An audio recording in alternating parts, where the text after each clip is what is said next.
ने 14 जगह से कतर कर रखा था। कितनी जगह से? 14 जगह से। उस रस्सी को 14 जगह से कतरा हुआ है। बैठो नाथ, बैठो। भगवान पार्टी पर बैठ गए, क्योंकि भगवान को मालूम है अंदर बैठूंगा तो अंदर ही घुस जाऊंगा, इसलिए पार्टी पर बैठे। अरे विद्रायन बोली अंदर खसक के बैठो। भगवान बोले मैं अच्छे से बैठा। अरे नया पलंग है, तुम आराम से बैठो। क्या गादी लगाऊं कि दरी बिछाऊं? भगवान सरक गए। जैसे ही भगवान अंदर खस के सारी रस्सी एक साथ टूट गई, भगवान अंदर भरा गया। पांव उधर, भगवान इधर। अब जैसे ही भरा है तो भराते से ही भगवान जैसे ही अंदर प्रवेश कर गए तो विद्रानी पूछ रही कैसा आनंद आया? भगवान बोले बिल्कुल ऐसा लग रहा है जैसे 100 किलो के कपास पे बैठा। विद्रायन बोले अब मैं तुम्हारे लिए कुछ खाने का लूं। भगवान के रेंदे मेरा तो पेट भरा। विद्रायन बोली ऐसे कैसे भरा? प्रभु बोले थे कि भोग लगाना, मैं तो लेकर आऊंगी। अंदर गई, केले उठा कर लिए। भगवान ने सोचा चलो अच्छा हुआ बिठाया, ऐसा है, नहीं तो मालूम पड़े भाटा उठा के ले आती। अच्छा हुआ केले लाई, और केले लाकर भगवान से बोली मैं 1 दर्जन केले लाई हूँ, 3 दर्जन और रखे अंदर, सब तुमको खाना है। भगवान बोले ठीक है, ला मेरे को दे दे केला, मैं खा लूंगा। इसने विद्रायन बोली काय को दे दूं, मैं तुम्हें छिलके दूंगी। अब भगवान को क्या मालूम था कि पक्के में छिलके ही देगी। केला छीले, अंदर की जो गिरी थी वो नीचे फेंक दे, छिलका भगवान को दे दे। भगवान पूछे ये कही है तो क्या केला? भगवान ने पूछा नीचे कहीं पड़ा है तो क्या छिलका? छिलके देती जाए और भगवान खाते जाएं। 1 दर्जन केले के छिलके भगवान खा गए। दूसरे दर्जन फिर लेकर आई, जंघा पर छिलकों को छील छील के रख दिया। तो भगवान ने पूछा ये सब हमें खिला दोगी तो तुम दोनों क्या खाओगे? इतने में विद्रायन बोली जो नीचे पड़े हैं वो हम खा लेंगे।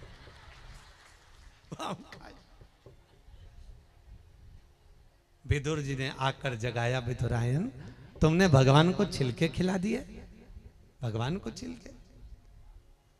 विदुरायन अब केले दे रही है तो भगवान नहीं पा रहे। छिलके में जो स्वाद होता है वो स्वाद गिरी में नहीं आ सकता है। क्यों? क्योंकि वो प्रसाद है, प्रसाद। भंडारे की कद्दू की सब्जी, अन्नकूट की राम भाजी तुम घर में 50 बार बना लेना तो भी स्वाद नहीं आएगा, पर जो भगवान के सामने लग गया उसमें स्वाद बढ़ गया। भगवान पाया, पाया जो भगवान को लगा है, जो भगवान ने पाया वो सुख का देने वाला। शिव कथा कह रही है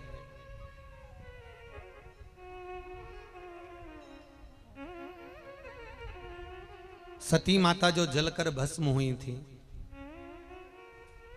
सती माता ने एक गलती कर दी थी कि सती मैया जो जलकर भस्म हुई हैं वो यज्ञ की अग्नि में, यज्ञ के कुंड में जलकर भस्म हुई है। काय में जलकर भस्म हुई है?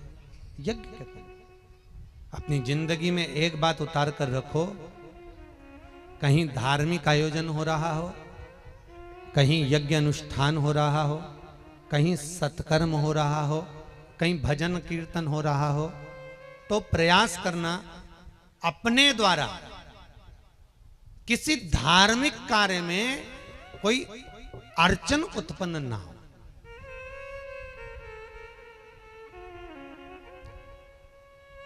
शंकर भगवान की अर्धांगिनी है सती माता,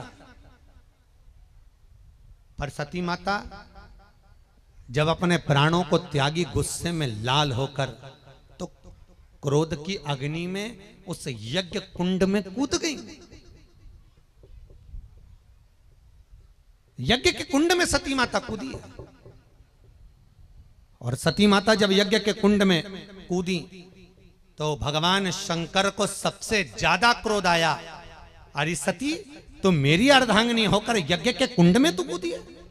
सती तूने ये गलती कर दी है, ये गलती तूने करी है कि तुझे कम से कम इतना ध्यान रखना था कि ये यज्ञ हो रहा है, अनुष्ठान हो रहा है, हवन हो रहा है, पूजन हो रहा है, सत्कर्म हो रहा है, तो इसमें तो नहीं कूदना था, पर तू इसमें कूदी है। इसलिए सती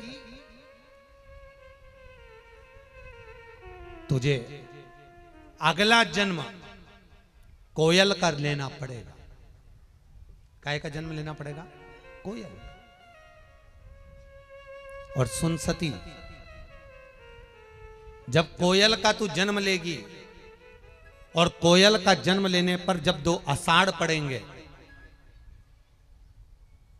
और कोकिला अधिक मास जब आएगा, तब तू इस योनि से छूटेगी, तब तेरा अगला जन्म पार्वती का होगा। तब तेरा अगला जन्म पार्वती का होगा। और आप सब जानते हो, अभी 1 अधिक मास पहले कोकिला अधिक मास था, 2 आषाढ़ पड़े थे। सती माता का जो जन्म हुआ वो कोयल का हुआ, और कोयल के जन्म के बाद में सती माता का जो जन्म हुआ वो फिर पार्वती का हुआ। पार्वती, और ये माता पार्वती की जो माता है मैनावती, मैना, धन्या और कला, ये पितरों की 3 बेटियां हैं। पितृलोक में जो पितर निवास करते हैं उनकी 3 बेटियां मैना, धन्या और कला। एक बार सनत कुमार बैठकर भगवान के भजन में लगे हुए थे, सनकादि ऋषि भगवत भजन कर रहे थे, तो ये मैना, धन्या और कला, ये तीनों की तीनों निकल कर चली। बहुत ध्यान दो साहब कथा का। शिव महापुराण के एक एक शब्द का स्मरण करोगे तो जीवन में आनंद की अनुभूति हो जाएगी। पहले मैना निकल कर गई, फिर धन्या निकल कर गई, फिर कला निकल कर गई। अब मैना, धन्या और कला, इन तीनों के जो लहंगे थे, पहले माताएं जो पहनती थी लहंगा, इनका जो लहंगा होता था वो 36 कली का और बहुत भारी। वो लहंगे की जो चोट थी वो सनत कुमार को लग गई, और सनत कुमार को जैसे ही लहंगे की चोट लगी, सनत कुमार उठ के खड़े हो गए।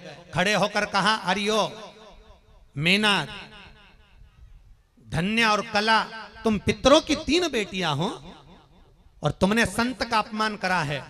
हम तुम्हें श्राप देते हैं कि तुम पितर लोक को छोड़कर मृत्यु लोक में जन्म लोगी। तीनों की तीनों चरणों में पड़ गई, हमें हमारे पितृलोक से मत भेजो,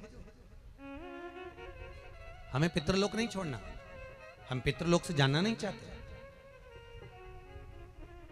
हमें पितृलोक में रहने दो। मना किया, बहुत विनती करी, बहुत निवेदन करा, तब जाकर संतों ने कहा कि तुम्हारे लहंगे के द्वारा हमको चोट लगी है, इसलिए तुम्हें भोगना तो पड़ेगा। अपनी एक बात का स्मरण करो, जब कथा सुनने के लिए बैठो, या तो आगे जगह संभालना हो तो पहले आओ,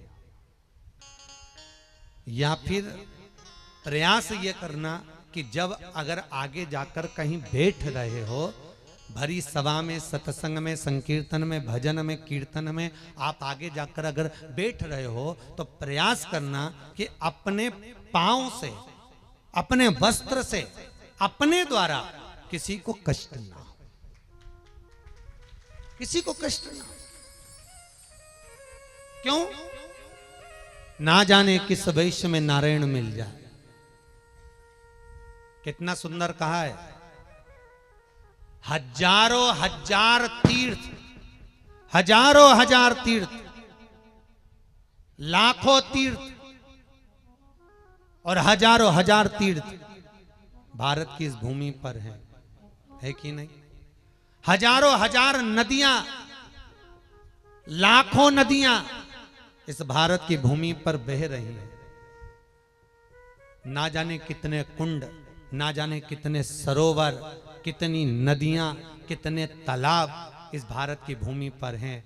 ईमानदारी से बोलना राजगढ़ वाली जीजियों, भैयाओं, क्या सारी नदियों में, सारे तीर्थों में, सारे तालाब में आप स्नान करिया है? अरे बोलो तो नहीं। तो किसी ने वेद व्यास जी से पूछा कि इतनी सारी नदियों में, इतने सारे तालाब में, इतने सारे कुंडों में अगर हम स्नान नहीं करें तो फिर करें क्या? सारी नदियों का, सारे तालाब का, सारे तीर्थों का पुण्य एक साथ मिले, हम ऐसी जगह जाना चाहते हैं। तो वेद व्यास जी ने शिव महापुराण में लिख दिया, सारी नदियां, सारे तालाब, सारे तीर्थ जहां शिव महापुराण की कथा होती है उस पंडाल में आकर विराजमान हो जाते हैं, उस पंडाल में जाकर विराजमान हो जाते हैं। सारे थे, सारे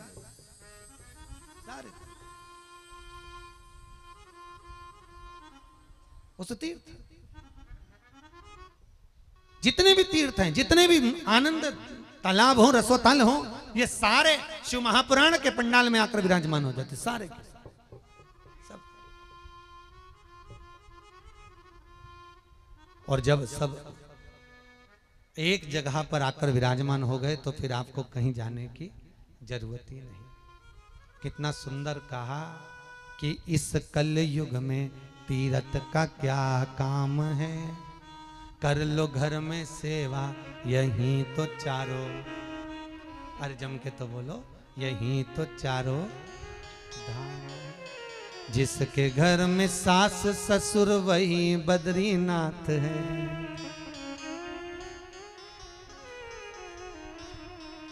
जिसके घर में सास ससुर वही बद्रीनाथ है, कर लो उनकी सेवा वही तो चारों धाम है। इस कल युग में तीर्थ का क्या काम, जिसके घर में जेठ जेठानी वही द्वारका नाथ है, कर लो इनकी सेवा यही तो चारों।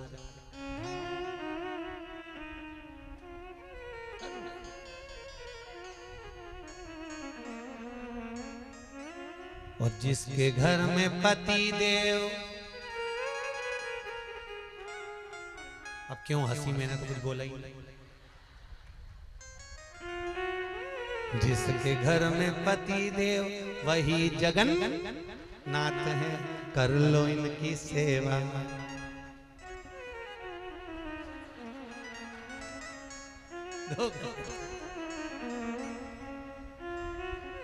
वही तो चारों धाम।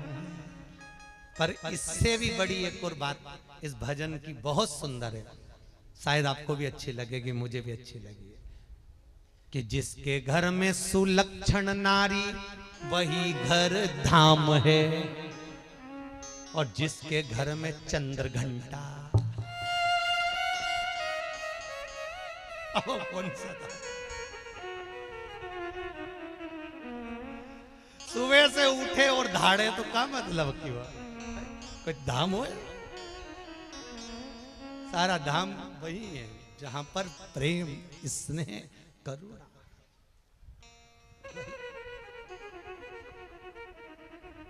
वही सुख है। इसलिए कहा मेरे गमले की तुलसाना तोड़ पुजारी, मेरे गमले की तुलसाना तोड़ पुजारी, पत्ते पत्ते में लिखा है श्याम बिहारी, पत्ते पत्ते